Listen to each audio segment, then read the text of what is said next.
saya Laude. Halo, aku Raffi. Hai, aku Amel. Selamat datang kembali di CD Podcast. Oke, jadi hari ini hostnya bukan aku ya teman-teman, tapi sekarang kita bakal ngobrol bareng sama teman-teman di sini. Ada Raffi, ada Mas Laude, sama ada Mbak Nasya. Tapi sebelum itu, boleh nih teman-teman yang ada di sini perkenalkan kalian itu di CDP posisinya sebagai apa? Silahkan dari Raffi. Oh, oke. Kenalkan lihat, nama aku Raffi. Di sini di CDP aku posisi sebagai staff CS di divisi komersial. Halo, saya Laude. Saya sebagai marketing di komersial tim Cikarang Inland Port. Oke, hai, aku Nasya. Aku juga sama kayak Laude. Aku sebagai marketing di divisi komersial CDP. Kalau dilihat dari background teman-teman, ini kan dari berbagai macam background ya. Hari ini kita mau bahas nih soal peperangan antara Iran dan juga Amerika dari berbagai sudut pandang. Nah, mungkin pertama-tama aku mau nanya nih, kira-kira kenapa sih apa penyebabnya perang Iran dan Amerika ini terjadi? Dan ini pertanyaannya cocok banget dijawab sama Mbak Nasya. Oke, jadi sebenarnya Mel dan Kiwin ya. Iran dan US itu tuh sebetulnya perang tuh nggak baru-baru ini aja ya, tapi itu tuh kayak semacam komplikasi, mungkin kalau kayak bisul itu jadi meletus gitu karena beberapa hal nih. Pertama, dia ada problem di masalah nuklirnya. Kita tahu ya kalau misalnya Iran itu kan memang salah satu produsen atau mungkin pencipta nuklir terkeren di dunia, dan US ini tuh agak ketar-ketir atau ngerasa terancam karena gini. Karena mereka takut gitu ya kalau nuklirnya itu nanti akan disalahgunakan. Padahal dari sisi Iran sendiri nuklir itu tuh diklaim sebagai pertahanan sipil mereka. Itu pertama dari sisi nuklirnya. Terus yang kedua dari sisi geopolitik gitu. Nah, kalau dari sisi geopolitik sendiri Iran itu kan sekarang ini bersekutu dengan beberapa negara seperti Suriah, terus juga Irak, Lebanon, Yaman yang kita tahu sendiri ya itu tuh musuhnya US gitu. Jadi US semakin terancam tuh posisi mereka di area Timur Tengah. Terus juga ada dari sejarah, kalau sejarah sih memang itu dari tahun 1979-an lah, memang hubungannya si Iran dan US itu udah nggak baik karena Iran itu beralih menjadi negara non-barat. Terus ada juga dari sisi ekonomi, jadi beberapa kali US ini tuh nyenggol Iran dengan membuat kebijakan ekonomi yang cukup merugikan Iran. Jadi hal-hal tadi itu yang bikin Iran dan US akhirnya agak bersetegang nih akhir-akhir ini. Nah, kalau misalnya dampaknya sendiri tuh di dalam bisnis logistik ini gimana ya Kak? Oke, kalau misalnya mungkin kita bahas general dulu ya. Iya. Dari general dulu nih. Sekarang mungkin teman-teman juga udah pada tahu lah ya kalau kita tuh mengalami yang namanya kenaikan harga minyak. Iya. Kenaikan harga minyak itu salah satunya. Itu juga karena dibatasinya Selat Hormuz, di mana Selat Hormuz itu adalah salah satu jalur perdagangan inti yang ada di dunia gitu. Nah, pembatasan tadi akhirnya bikin harga minyak naik dan itu berdampak efek domino ya ke semuanya. Jadi harga bahan baku juga pada naik gitu kan. Terus juga inflasi, harga freight naik, pokoknya intinya semua harga tuh naik. Bahkan sekarang mungkin teman-teman udah dengar juga kalau harga plastik juga naik gitu kan. Benar. Dan itu pokoknya benar-benar efek domino banget ke kita, ujung-ujungnya seperti itu. Nah itu sih benar efeknya yang sama Mbak Nasya bilang. Aku sebagai Gen Z nih ya ngerasa kalau misalkan perang ini tuh kayak aduh kayaknya nggak akan berdampak apa-apa deh di kehidupan aku. Tapi ternyata dampaknya sebanyak itu ya. Sampai BBM pun kan sekarang udah naik kan Mbak. Benar. Nah kira-kira gimana sih cara mengantisipasi si dampaknya ini untuk kita semua ya terutama?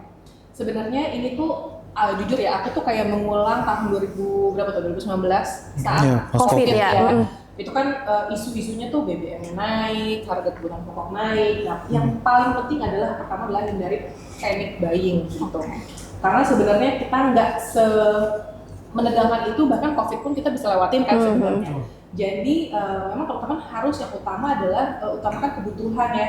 Jadi beli sesuai kebutuhan bukan sesuai ketakutan. Kalau dulu kan jangan sesuai keinginan, cuma karena kita sekarang takut, kita malah jadinya nimbun gitu. Kalau bisa jangan. Terus habis itu smart consumption juga, dan juga jangan lupa hemat-hemat BBM. Jadi kalau yang bisa kalian berpergian menggunakan transportasi publik kayak misalnya LRT, MRT, ya coba digunakan itu. Gitu.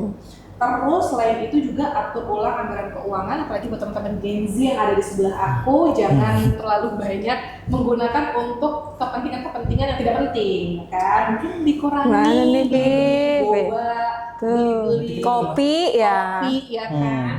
Atau mungkin healing ke tempat yang bukan nggak penting sih, cuma maksudnya mungkin Bisa nanti-nanti ya. bisa nanti-nanti. Tapi itu akan penting cari lah tahu. yang deket-deket sini kan, bisa Iya. juga kan? Gitu.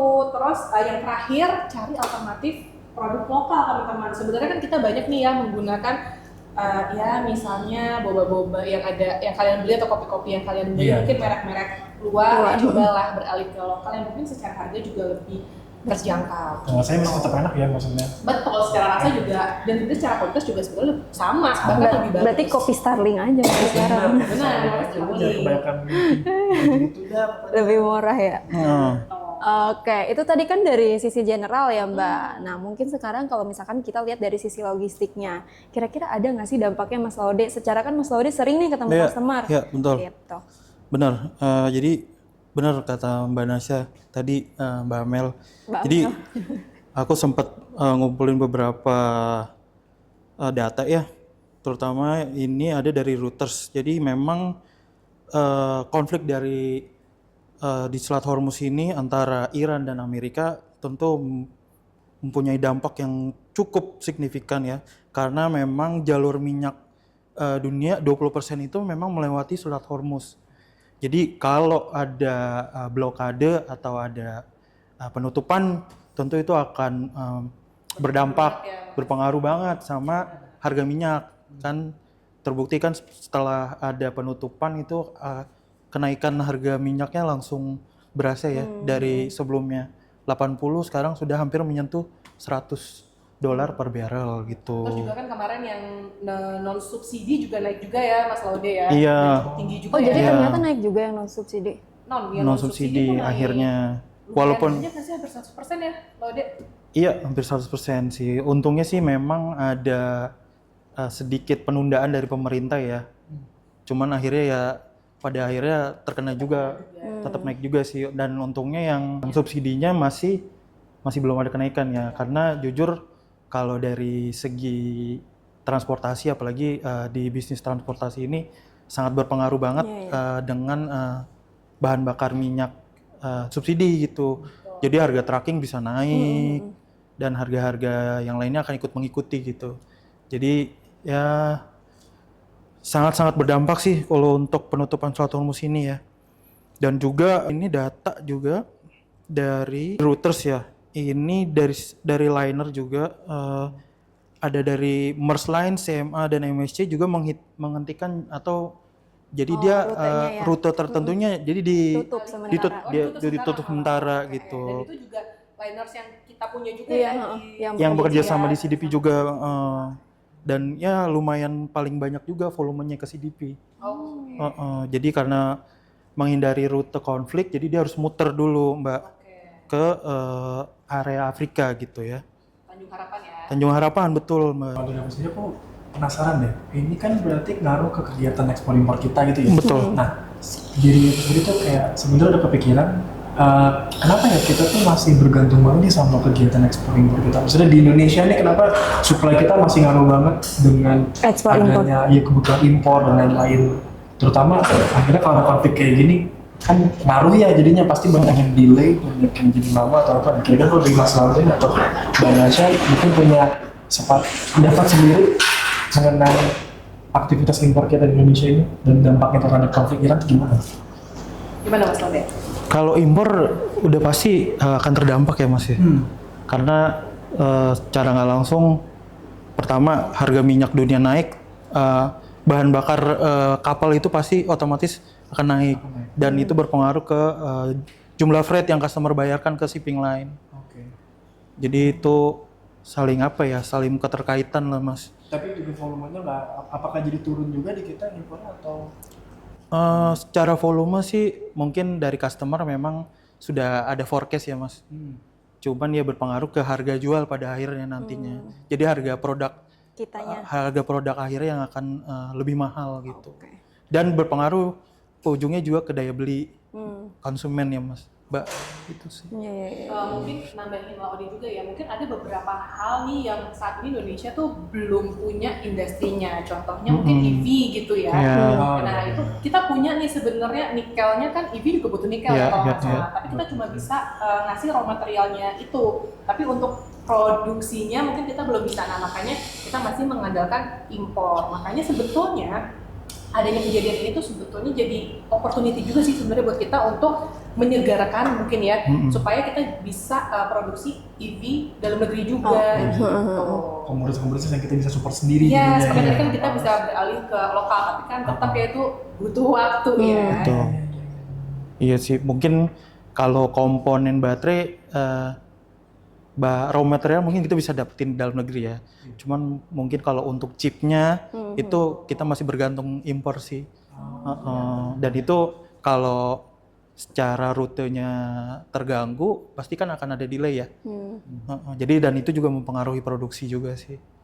Jadi berarti di dalam satu barang itu nggak semuanya asli Indonesia ya? Ada yang dari negara ini, negara itu makanya. Betul. Pantesan. Itu bisa jadi problem, tapi bisa jadi juga kesempatan buat kita juga. Ya bisa dibilang kayak body itu kan dari resin ya Mbak, dan itu juga bahan bakunya dari minyak bumi. Dan kalau aku sering ngobrol sama teman-teman importir atau customer CDP, ya mereka sangat bergantung sama impor untuk resinnya gitu. Dan mostly mayoritas dari Timur Tengah untuk raw material resinnya. Ngaruh banget. Dengan adanya konflik di Hormuz ini, Iran, dan itu otomatis jadi pengaruh ke delivery schedule-nya customer sih. Gitu. Nah itu kan tadi kalau misalkan dampak secara general, terus dampak juga ke baterai EV tadi ya.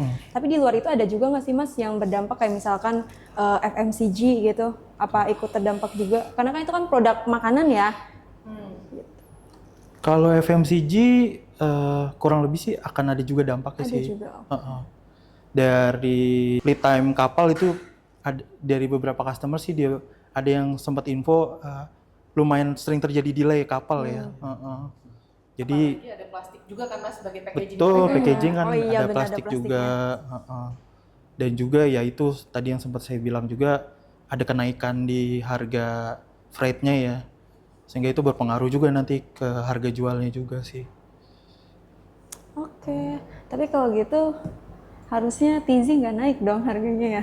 Loh, bisa jadi naik dong karena kan cupnya kan Tapi juga kan cupnya bukan plastik. sedotannya. Oh iya, sedotannya plastik ya. Bener timbun sekarang ya dari semua pabrik baru itu. Iya, tizinya ditimbun. Tapi kan tadi nggak usah, nggak boleh Iya, nggak nimbun boleh. berlebihan, Itu nggak bukan bisa. sebuah kebutuhan. Tuh, tapi kan kebutuhan.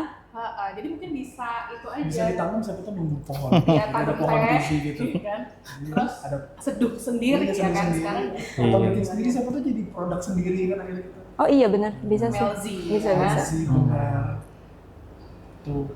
Tapi memang kalau dari aku sendiri melihat dari konfliknya Iran sama US ini memang kita ya sebagai Gensi tadi kan dari masukan dari Mbak Nasya juga bagaimana kita sebagai Gensi nyikapinnya.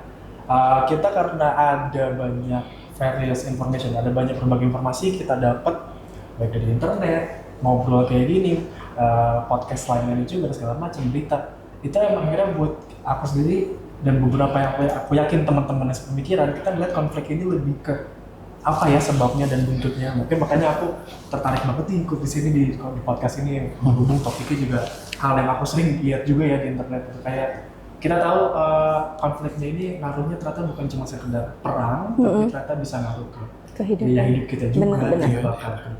Oke, nah tapi gue penasaran ya, jujur penasaran banget sama nih kalau misalnya kita berdua ini kan milenial ya, maksudnya mungkin lebih kayak yang Enggak lah.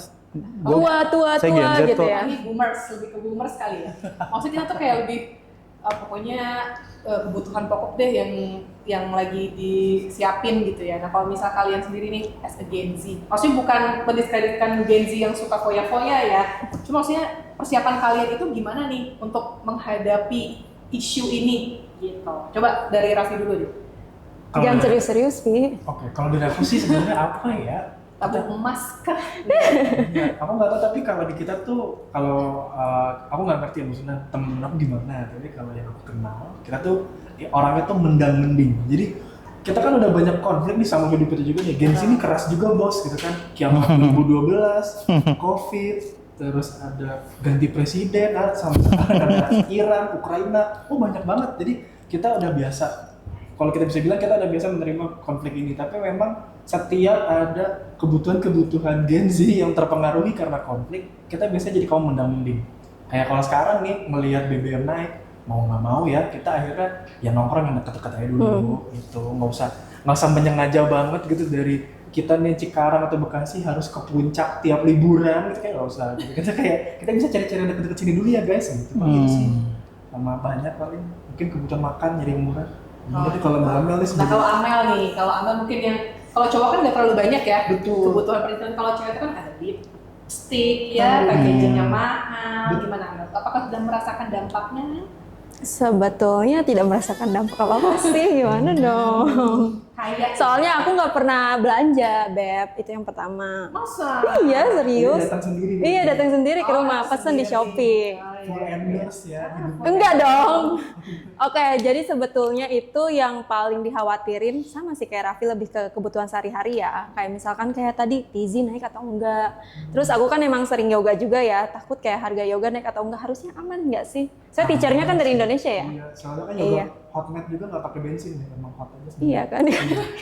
Iya. Astagfirullahaladzim. Iya. Nah itu sih, cuma setelah ngobrol sama kakak-kakak semua nih di sini, jadi kayak kepikiran kalau misalkan, oh dampaknya nggak cuma buat diri sendiri dan kebutuhan aja, tapi lebih daripada itu, ke logistik juga ada dampaknya, terus ke sekitar juga ada dampaknya gitu. Jadi terima kasih ya sudah memberikan wawasan kepada aku dan Benar. mungkin kita Raffi. para Gen Z. Mungkin kita jadi saling respect ya, kayak kan tadi oh dari milenial ini punya pendapat harus hemat-hemat. Iya, Karena benar-benar. kan kita kan nggak relate nih. Kita Iya kan kayak ya udahlah gitu. Karena kalau kita berdua kan udah YOLO. mikirnya udah ke Iya. anak dan cucu kita ya deh ya. Betul. Kita masih having fun Having sendiri. fun sendiri. Kalau kita mikirnya, oh bulan depan masih gajian gitu nggak sih? Pi? Iya, dan kayak ngomong Kita juga sama sih. cuma kayak yang tadinya jajan A B C D, oh ya udah jadi cuma A B C D-nya minta mama. Dan kita Iya. kan masih bisa. Benar, benar, Enak benar. ya, makanya nikmati lah selagi bisa. Iya, iya, iya. Iya sih, aku juga setuju. Mungkin kalau dari aku sih lebih ke apa ya, skala prioritas ya. Benar. Jadi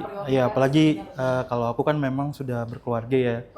Jadi mungkin memang spending money-nya lebih bijak sih. Kayak mungkin misalnya mau niat mau ganti handphone tahun ini, kayaknya mau ditunda dulu deh kayaknya. Apalagi harga kan naik kan. Betul. Dan juga siap-siap juga nih takutnya nanti harga bensin naik, yang subsidi ya takutnya sih, mudah-mudahan enggak ya. Itu kan berpengaruh juga ya sama apa namanya dari gaji terus pengeluaran kita ya. Jadi terutama ya nanti alokasi untuk nabung buat anak-anak juga itu perlu dipikirkan juga sih kalau dari aku ya. Nabung. Jadi ya intinya sih lebih bijak sih untuk melakukan pengeluaran sih. Setuju nggak, Pi? Setuju gue. Setuju. Ke depannya aku kan kayak gini nabung buat. Kok di kedepannya sih harusnya mulai dari Mulai dari sekarang dong. Tapi perlu ada investasi juga sih, Iya Mas, sih, Mbak. benar. Benar-benar investasi juga. Betul. Harus mulai dari sekarang. Iya. Nah, kira-kira kalau dari Mbak Nasya nih, ada nggak sih cara yang bisa kita lakukan dari sisi logistik untuk menghadapi peperangan ini? Oke, sebenarnya sih mungkin ini bukan saklek harus gini ya, maksudnya bisa disesuaikan dengan kondisi teman-teman nih, gitu. Yang pertama yang pasti kita coba audit supply chain kita, jadi kayak teman-teman harus coba cek nih apa yang sekarang dilakukan itu sudah cukup efisien kah, udah cukup efektif atau belum, jadi coba dari mungkin sekarang cek-cek supplier gitu ya, terus cek-cek warehouse, distribusinya, itu kan salah satu apa ya rantai logistik lah ya yang harus kalian lihat dulu, itu yang pertama. Terus coba diversifikasi supplier dan juga negara kalian impor gitu. Ya. Mungkin yang biasanya impor-impor daerah Timur Tengah, coba mungkin cari yang areanya mungkin Asia Tenggara, mungkin Indonesia juga punya gitu ya, atau mungkin area Asia lainnya gitu. Terus abis itu juga siapkan jalur logistik alternatif. Kalau misalnya di CDP kita ada beberapa ya Dek ya. Betul. Shipping line apa aja Dek? Mungkin boleh dikasih tahu teman-teman Dek. Beberapa. Kita sih sudah kerjasama hampir semua shipping line ya.